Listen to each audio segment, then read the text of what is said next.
They said I joke too much, that I don't fit the mold. But last time I checked, I'm the one still bold. Welcome to another episode of the Heart and Hustle podcast. I'm your host, Omar Hargrove, and today we're going to be talking about boundaries and seasons of supporting each other in a marriage. We're going to have kind of like a combination of talking about our goals and boundaries that we need to be able to sustain those goals, as well as we talk about our marital relationships or romantic relationships and how we can support one another in this kind of dance of chasing after your dreams.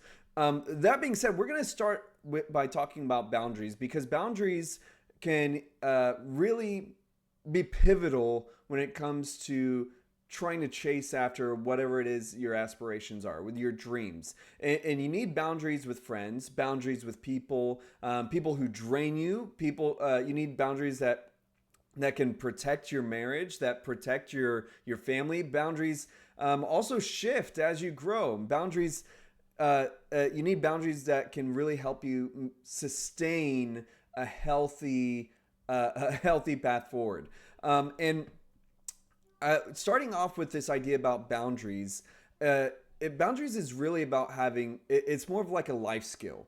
And boundaries affect nearly every single relationship, from your friendships to coworkers, volunteer commitments, extended family, your leadership roles, creative work, emotional space, even your marriage and kids. And most people don't burn out because most people don't burn out because they're not saying yes to enough things. They burn out because they're saying yes to everyone, and they didn't know how to say no. And some people will take as much access as you give them, and some relationships might even just be lopsided from the start, to where it feels like you're always the one giving to this relationship or feeding it, but they never cycle back for you. There's some people who only come to you when they're in a crisis, and it is just like this constant exasperation of you needing to be the savior in the moment. And some expect you to just be on call for their emotional emergencies. And all of these moments can feel confusing, because we want to be helpful, we want to be there for others. But if you let people just have complete unlimited access to you, you're going to get drained. You will end up giving up your family in order to give to these people, and your family is only going to be able to get these leftovers of yourself, the scraps of your energy and time. And that will make your marriage suffer. It's going to make your peace suffer. It's going to make your health suffer. And so boundaries help protect the people who matter most. It's not just about protecting you, but it's helping to protect your family, your marriage, your kids. And it's something that leaders, it's almost like we almost end up learning about this the hard way, that you can't just say yes to everything and still show up well for the things that God actually has assigned to you. And it can be a valuable lesson early on, where you can recognize and pivot, or it ends up being a very difficult lesson to where you experience a lot of heartache before you finally realize that you have a capacity and you can't just say yes to everybody and their mother. So now let's talk about how those boundaries can actually shift and change as seasons change. Because the boundaries that I needed in, say, my early 20s aren't the same boundaries that I need now. The boundaries I needed before we had kids aren't the same boundaries that I need now as a father. The boundaries that I had before having multiple different organizations that I'm showing up to are completely different than when I only was showing up for one thing. See, these boundaries shift because the seasons that we're in shift. And some seasons require more rest, while other seasons require more privacy or more focus. Some seasons require more family time, while others require more space for your mental health. It requires us to have these intentional choices that we need to make. And the thing that most people don't necessarily hear out loud is that you're allowed to change the level of access that people have to you. And I want to be clear that this isn't necessarily like I'm not trying to make like a woo-woo stance about how you have to protect your peace. What I'm trying to say is that you don't owe anyone unlimited availability. Other than maybe your kids and your spouse, but you don't have to be you also don't have to be the same version of yourself that you were in the past season. Maybe there was a season where you're early on in the grind and you are trying to take every opportunity that you can to kind of prove your value, prove your worth, which like that's a different season to where your boundaries are going to look a lot different to after you maybe fill your pipeline and you recognize like, okay, now that I have enough yeses, I need to start saying no to some things. And so you got to recognize that you don't have to be that same person that was always available compared to early on. Things change, and you don't have to carry relationships forward if they begin to start draining you dramatically. Again, it's about recognizing that we evolve, people evolve, our relationships evolve, and maybe a great friendship that you had 5 years ago is actually a really draining relationship now. Could it become a really healthy relationship again in the future? Maybe.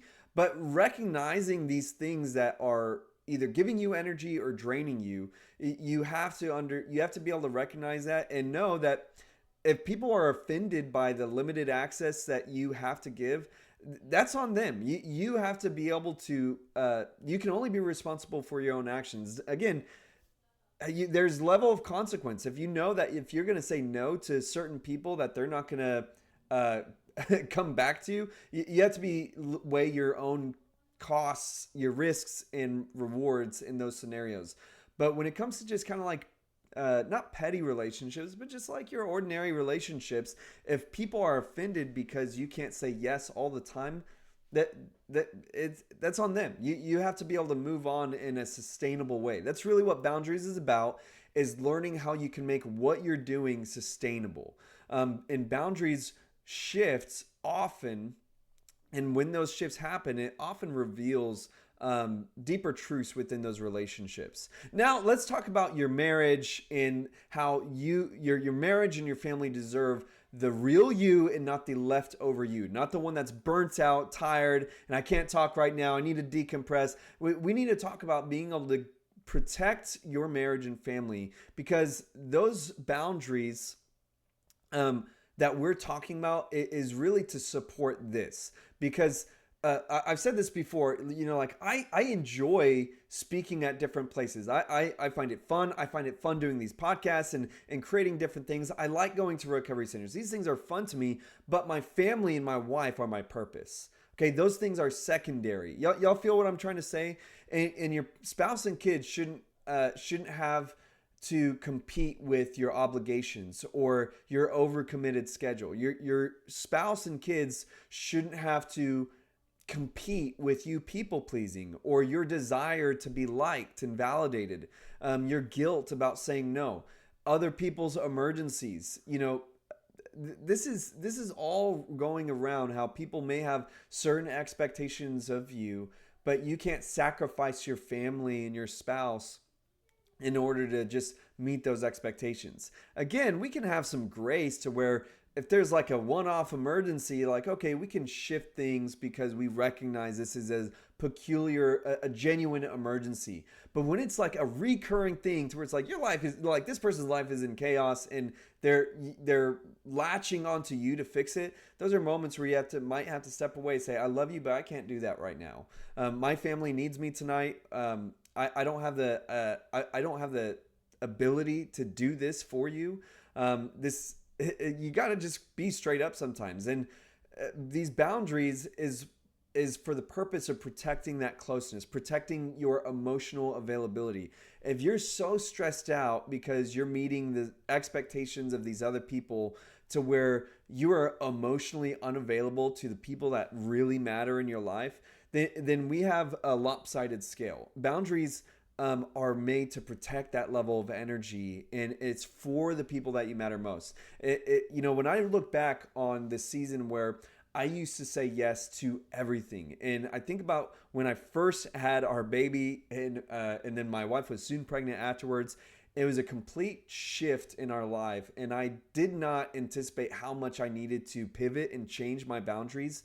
And I was, working multiple jobs. I was doing home security, door knocking, and driving for Uber. And I was also volunteering, going to high school clubs for this Christian organization. And so I was, all the while, I'm also pastor of a church launch. And we're trying to juggle all of this together. And there's this point where I recognize that just because I thought I could take it, that I could just continue to say yes, that I'm just strong and I can just push through and I can do more than other people. I recognize that my family couldn't take it. That I was forcing them to have to be strong without me present, while I was saying yes to all these other things. And at the end of the day, it's just not fair to do that. They may not have signed up for these extra commitments. And that's why today, before I say yes to anything, I not only look at my family calendar, but I talk to my wife about it first. And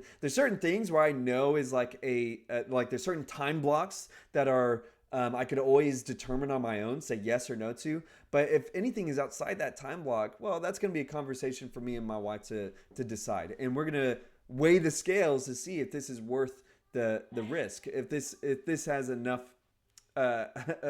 grace for us to change this rhythm where I'm supposed to be pouring into my family. Y'all feel what I'm saying? Again, is if you don't intentionally choose where your energy goes, someone else is going to choose for you. And your marriage and your family will pay the price. But now let's talk about how these unique moments where our relationships, especially in our marriages, kind of has like where either we have one goal that we're sharing, this dream that we're both walking towards, and also the times where we have separate dreams that we're trying to walk to individually, but also need each other's support. And this is where our boundaries, our expectations, our relationships really overlap. And it could be either beautiful or dreadful. A mature relationship, whether that's marriage, business partners, close friends, teammates, they know how to do two things at once: build something together and make space to build things separately. And a lot of people believe that you have to choose one or the other, that you have to lay down your dreams to fulfill my dreams. But healthy relationships are able to do both. We can walk and chew gum at the same time.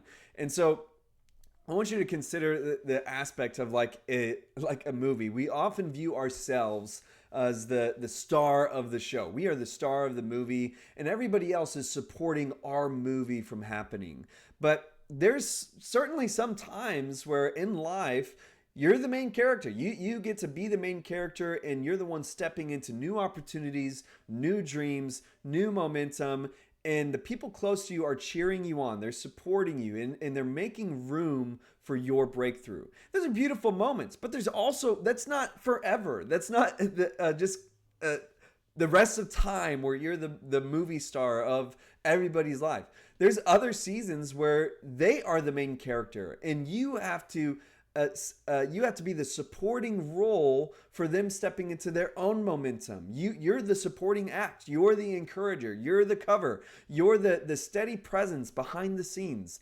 And these are moments where if we don't recognize those special moments, then it can cause resentment to form in our marriage, especially if our spouse was ready to support us in our time to shine, but we're not ready to support them. I mentioned as we kind of repivoted our podcast to where we made this change recently to the Heart and Hustle podcast. There's like a 2-month, maybe 3 months, I don't know. There's a break where I didn't do any episodes. I wasn't working on any of my books. I took a pause from everything because I wanted to support my wife in a conference that she was hosting. And my total mindset was, I am going to support her in this to the best that I can. I'm going to support her in her book launch in this conference. And I didn't just say it, I laid down things that I was doing and paused them because I was like, this is her time to shine. She is the movie star right now, and I am a supporting act. And I want to do everything to support this moment. And when we're able to do that, because it is beautiful, because I've reflected. What made it so easy for me to do that is looking at all the times where she supported me. How could I not want to immediately support and encourage this thing that she wants to do. And for us, it was this beautiful moment to where we got to see this back and forth of supporting one another. Now, there's times where it's a back and forth, but there's also times where you're both co-stars, where you're building something together. You're both sharing the stage. You're both sharing the same mission, and you're carrying this unified vision. And in those moments, the strongest relationships aren't the ones where one person is leading. It's these ones where both people know when to lead, when to follow, when to link arms. And it applies both to marriage, to friendship, teamwork, partnership, ministry, business ventures. And it is this recognition to where you are both confidently walking forward while also humbly holding hands with someone else. And you are acknowledging that I am a part of this, but so are they. And I am trusting part of the vision of this happening with them by my side, that we are both walking in this direction. And I'm not going to try to take more glory than them, but that I want to, as we are both walking forward, I'm going to support them as I am also leading myself. Immature relationships will they think, why does it get to be your moment and not mine? But mature relationships say, when it's your turn, I'm with you. When it's my turn, I trust that you'll be with me too. And there is a great level of confidence and trust that's able to grow when you take turns shining like this. And it builds the moments when you're both able to co-star in the same vision, in the same movie. Now, let's end with this idea about boundaries, and how boundaries also protect your dreams from others. Let's just say that there's a different side of boundaries, where we were talking about boundaries that protect our family and our marriage, but we also need to talk about boundaries that protect our dreams from others. Not everyone has to have access to your complete vision. Not everyone deserves a say in the direction of your calling. And not everyone needs to know your plans. And not everyone even needs to know your pain. Early on in our church, I was so insecure in this level of leadership I was stepping into. And I was still in this place where I was seeking this validation from others to believe in this calling. And I remember this specific conversation where I called someone, just like a leadership level person that I reached out to just for advice. And I had a list of questions, and I called a lot of different people seeking out advice. And I was, in the conversation, I could tell pretty early on that this person was annoyed that I was asking them advice. They were annoyed with the phone call, and I think that maybe they thought it was a different kind of phone call. I think that they thought that I was like a lead, and then when they realized that I was really just asking for advice, that I wasn't a lead for their organization, they seemed pretty annoyed by that. And by the end of the phone call, I asked if there was any final advice that they had for me, and they pretty much just told me, well, the only advice I could give you is I think you need to quit what you're doing and go serve at your local church. You're doing it all wrong. And it's like just this total deflation of this vision, this calling that I had so burned on my heart.